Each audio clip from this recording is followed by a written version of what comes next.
Bonjour.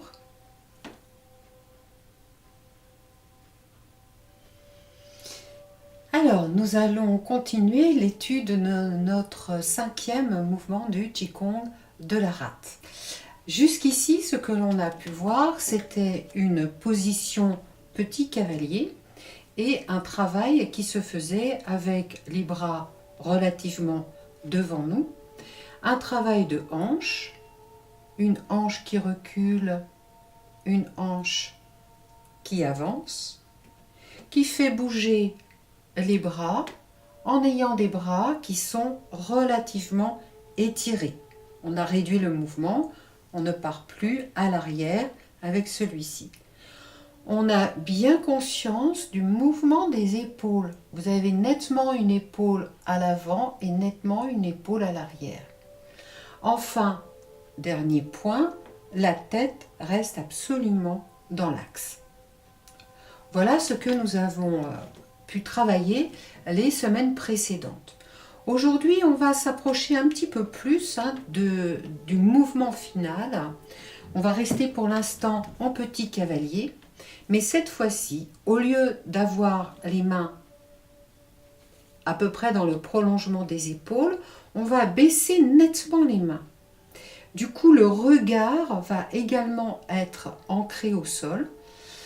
Le travail par ailleurs va rester le même.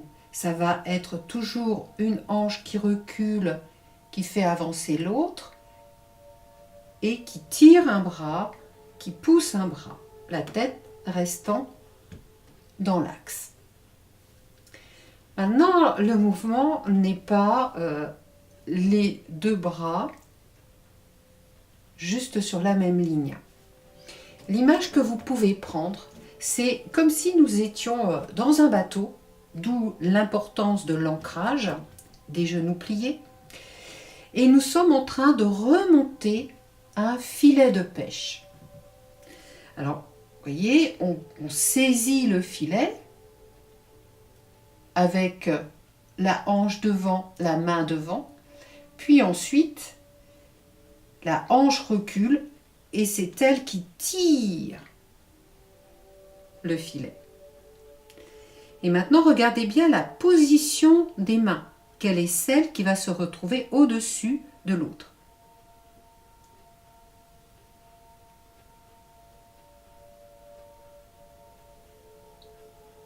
On voit bien que c'est la main qui vient saisir le filet, qui tire le filet vers le haut.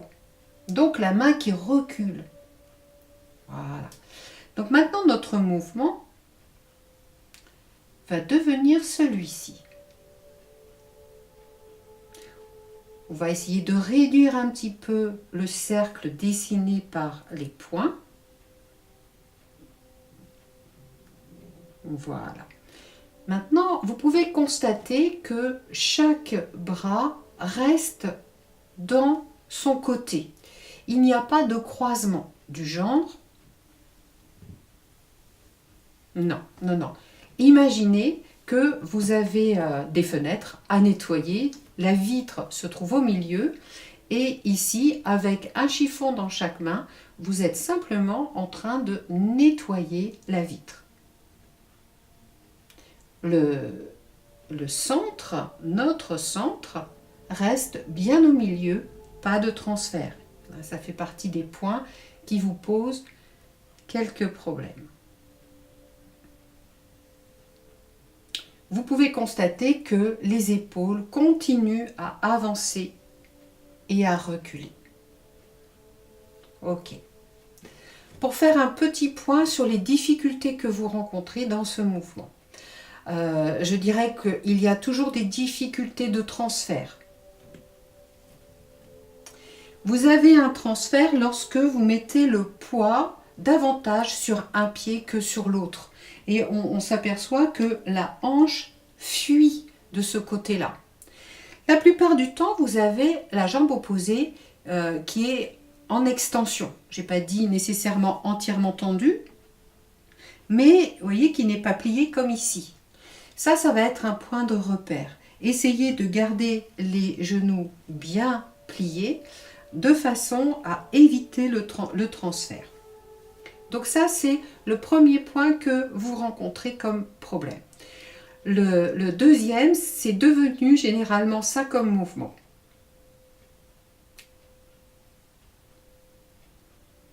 Regardez mes épaules. D'un seul coup, les épaules ne bougent plus. Hein. Non, non, il faut garder tout le travail qu'on a fait les semaines précédentes. On a été lentement, justement, pour pouvoir poser certains éléments. D'accord? Voilà. Donc, bien avoir une épaule vers l'avant et une épaule vers l'arrière. L'autre problème que vous avez, c'est le regard. Le regard qui parfois va être ici. Donc c'est compliqué là du coup et vous avez au niveau de vos cervicales, vous n'avez plus un alignement de votre colonne dans la mesure où les bras sont restés en bas. On va bien garder la tête et le regard fixes au sol. Voilà. Qigong, Qigong de la rate. Et on sait que dans le Qigong de la rate, il y a une particularité. On lève les orteils.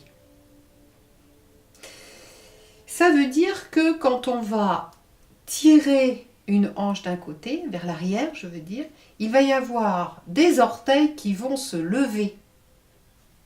Exemple.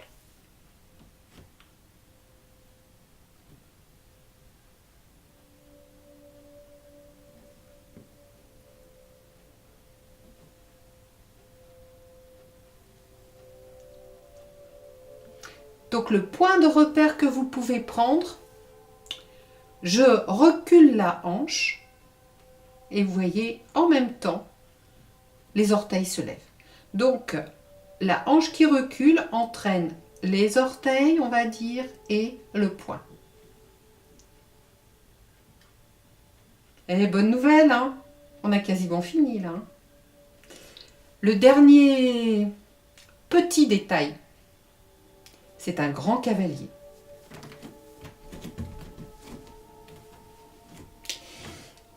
Alors, je vous rappelle hein, toujours le principe, vous devez absolument préserver le corps. Vous faites toujours les mouvements dans votre limite corporelle. Un grand cavalier, c'est un cavalier qui est plus grand que votre petit cavalier. D'accord? C'est une évidence. Mais ça veut dire que si vous avez des difficultés, notamment des difficultés de genoux, etc., d'habitude vous faites un petit cavalier comme ça, votre grand cavalier peut se limiter à ça. D'accord? En revanche, si vous pouvez, si vous n'avez pas de difficultés physiques particulières, travaillez votre grand cavalier. Le grand cavalier, attention aux genoux. Les genoux doivent aller vers les pieds. D'accord. Les pieds, on a déjà travaillé ça. Hein. Les pieds, vous savez que les orteils restent orientés vers l'avant. Absolument indispensable.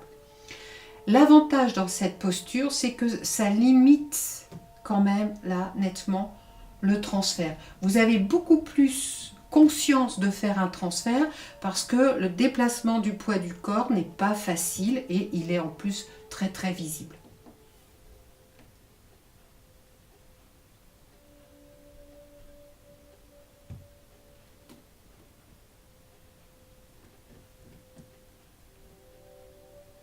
On retrouve la hanche qui recule, l'orteil qui se lève, poing qui recule, la main était en haut. La hanche droite recule, poing au-dessus, orteil droit levé. Attention à vos épaules. Essayez d'avoir nettement une ligne avant-arrière.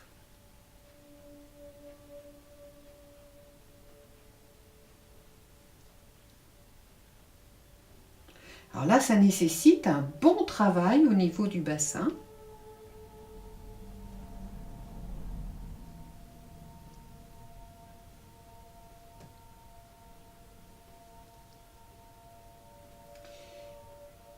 Et ça, c'est un mouvement qui va permettre un bon massage de la zone abdominale.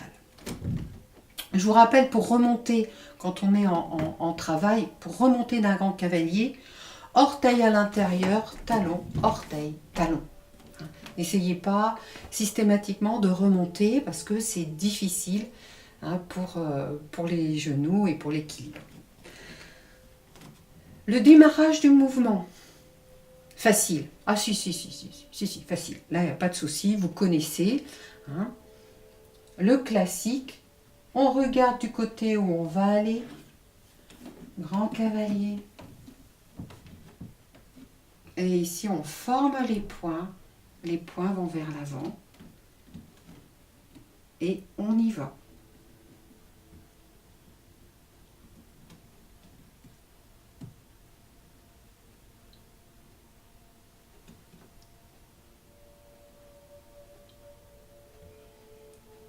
On arrête.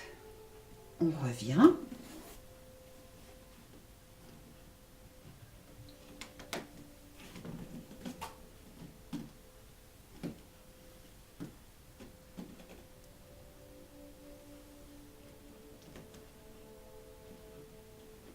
Et cette fois-ci, on commence à droite.